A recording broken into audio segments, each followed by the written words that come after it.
Hi, I'm Gary White for Central Kentucky Television. I'm here with Marion County Sheriff Jimmy Clements, and today is going to be the Deputy Anthony Rakes Memorial Drive and Ride here in Marion County.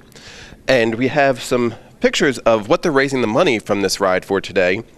Is for a memorial that's going to go on the property here at the David R. Hergen building here in Lebanon. We actually started with this idea to do something for Anthony, of a memorial, and we've seen others all over the country. But anyhow, we started with the idea for Anthony.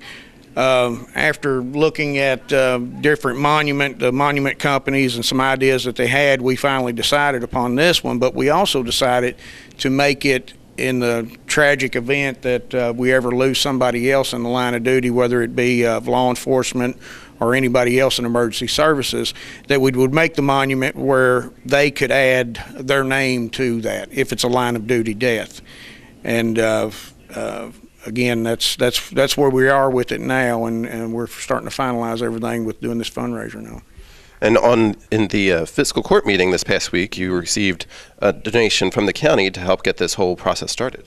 Yes, we did. The county was very generous in helping us out. But you know, this was something, again, at the sheriff's office. Of course, this has been a difficult thing for all of us to deal with. But we decided that we wanted to do a memorial for Anthony and emergency services. So we were going to make this happen one way or another, and that's why we started talking about a fundraiser, and we got that working on and getting in the right direction with that.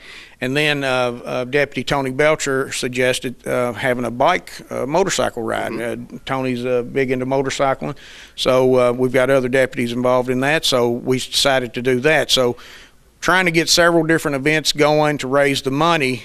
But once we got we got the final price on the monument and got a figure of what we could do to surround it, we figured that it was going to end up being around $41,000. So we approached the court to see if they were willing to help us, and thank goodness that they did. And it's a very nice memorial that you are working on here. So we do have a time frame that we're hoping to have the proceeds in line for? Well, the one raffle that we're having, we'll raffle that off on December 12th, and of course the proceeds from the ride, we'll find out. Thankfully, hopefully the weather will change this morning and we'll be able to pull this ride off. But we think it's going to work. So with T-shirt sales for the ride, the monies are starting to come in. We're starting to get a lot of donations. We had a young lady come in here the other day. She's in the 4th grade at St. Augustine, and she brought us $65 in rolled up change to donate towards this. So we got the young that are donating, and we're hoping that other folks in the community are going to be just as generous. So we're going to make that money with fiscal court's help. And what we can do with the raffle, we don't see a problem making it. Okay. And again, it's the Deputy Anthony Rakes Memorial Ride and Drive, which is being held today.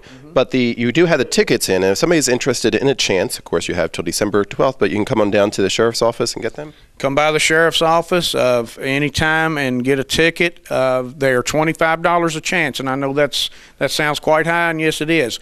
But the thing of it is, and if you see our posters here, we got what we call little higher end items to raffle off.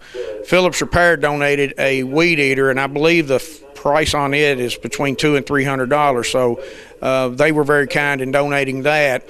We also have a Smith & Wesson 380 caliber handgun that we have found that it's very popular with the carry concealed people that are starting to come in quite a bit. Also, we have what we call the Henry Golden Boy rifle. This is a law enforcement tribute edition. It has special engraving on it with, for example, it says "to protect and serve" on the forearm of the rifle, and then it has some engraving about law enforcement officers. So that's a very expensive rifle with a wooden display case. So that thing's, I think the final figure on that's around $1,000 for that. Then also we contacted Valhalla Golf Course in Louisville, and they were generous enough to give us 4 tickets to the PGA Championship for 2014 that's coming up. and it's for Championship Sunday. So for those golf enthusiasts, they'll really like that, or I hope they will. Right. So we're hoping to push that, and also we have 4 tickets for a round of golf at Valhalla Golf Course in Louisville. So very exclusive golf course up there, and some of the best that have ever played have played on this course. So this is nice for those golf enthusiasts. In addition to that, Maker's Mark has donated 4 golf gift baskets to go with the 4 rounds of golf at Valhalla. So again, those are very nice items, and we're hoping to generate enough interest in it to really put this fundraiser over the top. Great. And they're $25 raffle tickets. You can get them here at the Marion County Sheriff's Office, or talk to any of the deputies too. Or anybody. Any of the deputies, the office staff here, or court security staff. You can call us at the Sheriff's Office, 692-3051. I'll give you my personal cell phone number if you want to contact me, 699-6209. We'll be glad to bring a ticket out to you, whatever we have to do to get your $25 to help us out. We certainly do appreciate it. Right, we're raising money for the memorial, which will be here on the grounds of the David R. Hergen building. And thank you very much. Thank you. And this memorial, this is a downscaled figure of what the actual finished product will look like, and it's going to be very pleasing to the eye as far as where we're setting it up here on the grounds. And it's got a very nice poem that was written by a retired Los Angeles police officer. So it's a very touching poem, and we think it's going to be a very nice monument to remember everybody involved in emergency services. And in addition, we have another name that is already going to be added to it, and that's Deputy Williams from 1903 that was killed in the line of duty out in the Riley area, actually. Right, and hopefully that officer and Deputy Anthony Rakes will be the only 2 that we have to put on here, but it will be for any of the emergency management officials for the county who do pass away in the line of duty. Thank you very much. Thank you very much, Gary. Appreciate your help. Right, this is Gary White for Central Kentucky Television.